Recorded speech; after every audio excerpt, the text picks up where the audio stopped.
আসসালামু আলাইকুম।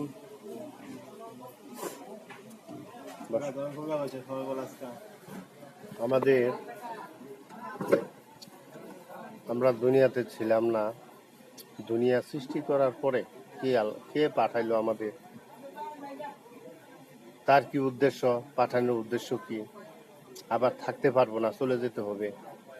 মা বাবার পেটে ছিলাম, মা বাবা আমাদের তৈরি করে নাই, তাহলে মারা গেলে সে আবার জীবন দিতে পারে না কেন? মায়ে পারে না, বা আবার দুনিয়ার কেউ পারে না জীবন দেওয়ার জন্য, দিতে পারে না। তাহলে কেউ আছে, সূর্য উঠে চলে যায়, আবার সূর্য উঠে, কোনো কিছু স্থায়ী না, সবকিছু ভঙ্গুর। পানি মানুষ সৃষ্টি করতে পারে না, পানি আমরা এই যে খাইতেছি আদম আলাইহিস সালামের পর থেকে, পানি ফুরায় না, বাতাস ফুরায় না, আলো ফুরায় না।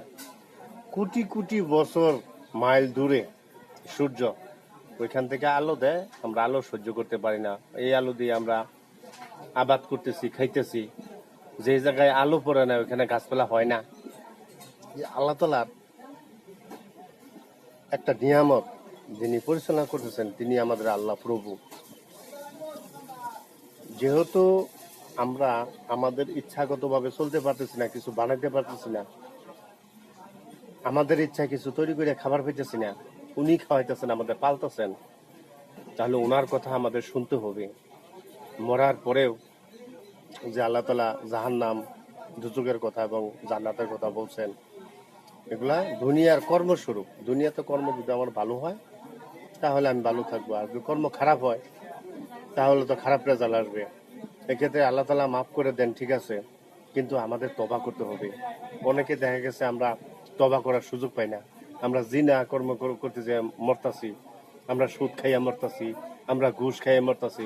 আসলে মরণ কোন সময় হবে এটা কিন্তু আমরা কেউ জানি না। যদি জানতাম, হ্যাঁ, তাহলে কিন্তু আমরা বেশি বেশি গুনাহ করতাম। আগে এই অমুক বারে দেখা গেছে আমার হায়াত আছে এত বছর, 50 বছর, আমি এর আগে গুনাহ করে লই, পরে আল্লাহর কাছে মাপ চামু। এই সুযোগটা, এই গুনাহ করার সুযোগটা যেন না পাই, এই জন্য মৃত্যুটা কিন্তু আড়াল রয়েছে। মৃত্যু এনি টাইম, যে কোনো সময় আসতে পারে মরণ। তারপরে আমরা কি বোকা? হ্যাঁ, আমরা কি বোকা? আমরা তওবা কর্ম কইয়া জিনা কর্ম যে কইরাইয়া মরতাছি, সুদ খাইয়ে মরতাছি, ঘুষ খাইয়ে মরতাছি।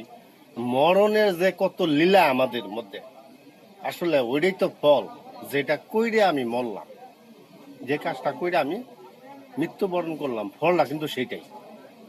কাজেই আমরা যেহেতু তওবা করার সুযোগ পাইতে, আমরা তাড়াতাড়ি তওবা করি, আল্লাহ কাজ শুরু করি, আল্লাহ তাআলা সমস্ত গুনাহ মাফ করে দিবেন।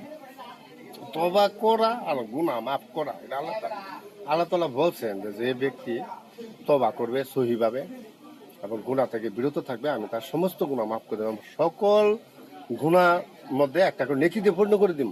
এটা আল্লাহর কথা, আল্লাহ রাসূলের কথা। তাহলে আমরা যেন তওবা করার সুযোগটা পাই। কেমন তওবা করবে? যেটা আর মরার আগে আর করব না, যে কাজটা, যে গুনাহটা করি আর করব না।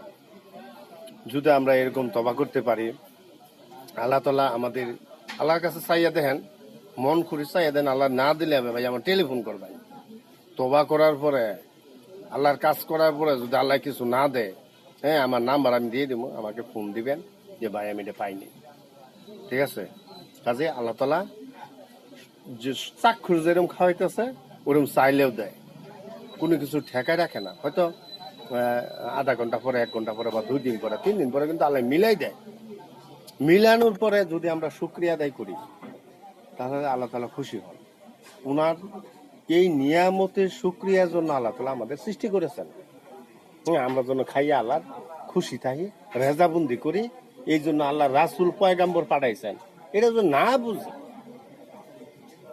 আল্লাহ তাআলা বিরক্ত হন। অল্প বিরক্তের জন্য ব্যাপক আমাদের ক্ষতি হয়, আমাদের ভোগান্তি হয় দুনিয়াতে। হ্যাঁ, অল্প ভোগান্তি আমাদের অনেক কষ্ট বাইরে যায়। অনেকে ঘরের মধ্যে পড়ে রয়েছে, মরণ হয় না, ঘরের মধ্যে হয়ে ভুগতেছে, শ্বাস নিঃশ্বাস নিজে ত্যাগ করতে পারে না। হ্যাঁ, এই যে মনে করেন অনেকে আছে যে বয়স হয়েছে, খুব শক্তির সামর্থ্য নিয়ে আল্লাহর কাজও করতেছে, শক্তিও আছে, তাদের চেহারা দেখতেও সুন্দর দেখা যায়, বয়স 70-80, অনেক সুন্দর দেখা যায়। তারপরে অনেকে আছে চেহারা দিকে তাকানো যায় না, ইবলিশের চেহারা মতো হয়ে রয়েছে, ভুগতাছে, দম নিঃশ্বাস ঠিক মতো নিবার পাইতেছে না, খাইয়ের শান্তি নাই, বইয়ের শান্তি নাই, হ্যাঁ, পায়খানা করতে পারে না।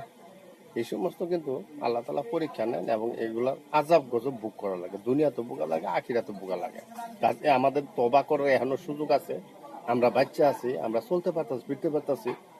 আমি যদি তবা করতে পারি, আমি যদি তবার মানেটা বুঝি, তাহলে কিন্তু আমার বাচ্চা কাচ্চা, আমার ঘর সংসার সবাইকে আমি তবা করাই নিতে পারি। কারণ আমি তো শয়তান। হ্যাঁ, এই শয়তানের কারণে আর কয়েকটা শয়তান তৈরি হইতেছে। হ্যাঁ, মেয়েরে দিয়ে জিনা করাইতেছে, ফুলারে দিয়ে বেহালাল খাবার খাওয়াইতেছে, এগুলা খাইতেছে, পেট ভরতেছে। এগুলা কি আসলে, এগুলা কি আসলে?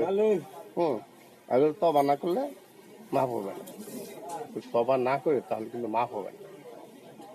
আমরা হুশ থাকতে, হুশ আছে, আজকে হুশ আছে, আমি আজকে তবা করবো। আর মরণ যে কখন আসে, আল্লাহ তাআলা বলছেন আপনার মৃত্যু আজরাইল রোগের অতি নিকটে থাকে। আপনার যে ভিতরের গাড়ের মধ্যে যে মোটা রোগটা আছে, এই রোগের অতি নিকটে সে। হুকুম পাওয়া মাত্র আপনার জান যাইতে দেরি নেই। তবেই আমরা যেন এই আল্লাহ তাআলা সৃষ্টি করছে, আল্লাহ তাআলার নিয়মিত শুকরিয়া আদায় করি। আল্লাহ যতদিন হায়াত দেখ আমাদের নেক হায়াত দান করুন, আমাদের বাচ্চা কাচ্চা বিশৃঙ্খলা থেকে আল্লাহ হেফাজতে রাখুক। হ্যাঁ, এখন দেখেন, আপনি কানবেন তাহাজ্জুদ পড়া, আপনার কান্না শুধু আল্লাহ শুনবে, আপনি শুনবেন, মানুষের শোনার দরকার নেই। শুনে শুনে মানুষের ঘুম নষ্ট করে আলতাছেন, তার না। হ্যাঁ, এমন ভাবে কানবেন যে আল্লাহ জানেন, আপনি জানেন। হ্যাঁ, এখন যদি আমার খারাপ উদ্দেশ্য থাকে, তাহলে মনে করো 5 জন 10 জন শোনা আমি কান্তাছি, মানে আমি কত ভালো লোক, কিন্তু খারাপই তো ভিতরে, পরে তো খারাপ কর্ম। একজন দেখা গেছে আপনার প্রতি এমন 2-4 জনে ভালোবাসা হইলো, তার মনে করেন যে সাল বাল সব তুলে আল্লাহ এমন ভাবে ঠেয়ানি দিলাই, দুনিয়া তো তার সে কষ্ট পাইতেছে, কিন্তু দুনিয়াতে সে কষ্ট, আখিরে তার সুখ হবে। বাইরে মানুষকে কষ্ট দেওয়া এর চেয়ে কোনো অন্য কোনো কাজ নাই, বড় কাজ নাই। মানুষের মনে কষ্ট দেওয়া এবং মানুষের মাল টাল মাইরা খাইয়া, জয় জমি সবকিছু আত্মসাৎ করিয়া মানুষকে আপনি, হ্যাঁ, সারা জীবন জ্বালাইতে পারবেন, ঠিক আছে, আখিরাতে সে সুখে থাকবে, আপনি থাকবেন কষ্টে। আখিরাতের অবস্থা যেন আমাদের ভালো হয়, আমরা যেন আমাদের পরিবার সংসার গোষ্ঠী নিয়ে আল্লাহ তাআলার কাছে দাঁড়াইতে পারি, সঠিক উত্তর দিতে পারি। এই কথা নিয়ে শেষ করতে, আসসালামু আলাইকুম।